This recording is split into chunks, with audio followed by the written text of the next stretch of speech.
ये कहानी है एक आदमी और उसकी 3 बेटियों की है। उसकी बीवी कुछ साल पहले वफात पा चुकी थी।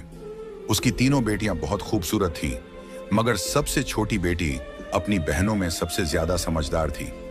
उसका नाम ज़ैनब था। करमदीन अपनी तीनों बेटियों से बहुत प्यार करता था। उसने कभी अपनी बेटियों को मां की कमी महसूस नहीं होने दी। वह अपनी बेटियों की हर ख्वाहिश पूरी करता था। अब करमदीन की बेटियां बड़ी हो चुकी थीं और अपने पिता के लिए खुद से खाना बनाने लगी थीं। जब करमदीन काम के सिलसिले में बाहर जाता तो उसकी बेटियां उसके लिए खाना तैयार करके साथ दे देती। उसी गांव में एक बेवा औरत भी रहती थी जिसकी एक बेटी थी। उस बेवा की आदत थी कि वह हर घर में कुछ ना कुछ मांगने के लिए चली जाती थी। जब करमदीन की बेटियां अपने पिता के लिए खाना बनाती तो वह औरत अक्सर उसी समय उनके घर आग मांगने के लिए आ जाती। लेकिन करमदीन की सबसे छोटी बेटी ज़ैनब को वह बेवा औरत बिल्कुल भी अच्छी नहीं लगती थी। जब भी वह औरत उनके घर आती, ज़ैनब अपनी बहनों से कहती, यह औरत हमारे घर क्यों आती है? यह औरत बिल्कुल भी अच्छी नहीं है। बड़ी दोनों बहनें ज़ैनब को समझाती, देखो, यह बेवा औरत है और गरीब है। अगर हमारे घर से आग ले जाती है तो इसमें तुम्हारा क्या नुकसान है? ज़ैनब अपनी बहनों की बातें सुनकर चुप हो जाती, लेकिन वह कहती, देख लेना, यह औरत एक ना एक दिन हम सबके लिए मुसीबत खड़ी करेगी।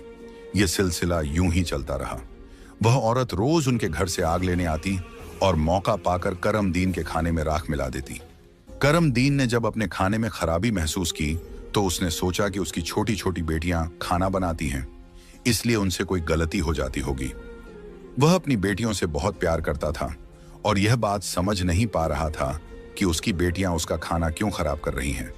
फिर एक दिन करमदीन ने सोचा, आज मैं अपनी बेटियों पर नजर रखूंगा।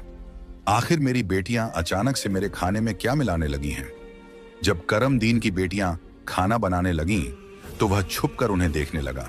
उसकी बड़ी बेटी साफ पानी से चावल धो रही थी, छोटी बेटी सालन बना रही थी और सबसे छोटी बेटी ज़ैनब बर्तन साफ कर रही थी, जिन बर्तनों में खाना डाला जाना था। कुछ ही देर में खाना पककर तैयार हो गया। खाने में कोई खराबी नहीं थी। करमदीन परेशान था, लेकिन फिर अचानक उसने जो देखा उससे उसके पैरों तले जमीन खिसक गई। उसने देखा कि वही बेवा औरत उनके घर आग लेने आई है और उसकी छोटी बेटी ज़ैनब उससे बहस कर रही है। वहीं उसकी दूसरी बहनें ज़ैनब को समझा रही थीं, कोई बात नहीं ज़ैनब, ये बेवा औरत है, इसे आग लेने दो, बड़ी बहन ने कहा। लेकिन उस बेवा औरत ने आग लेने के बहाने नजरें बचाकर करमदीन के खाने में राख मिला दी और सारा खाना खराब कर दिया। यह देखकर करमदीन को बहुत गुस्सा आया। दूसरे दिन करमदीन ने उस बेवा औरत को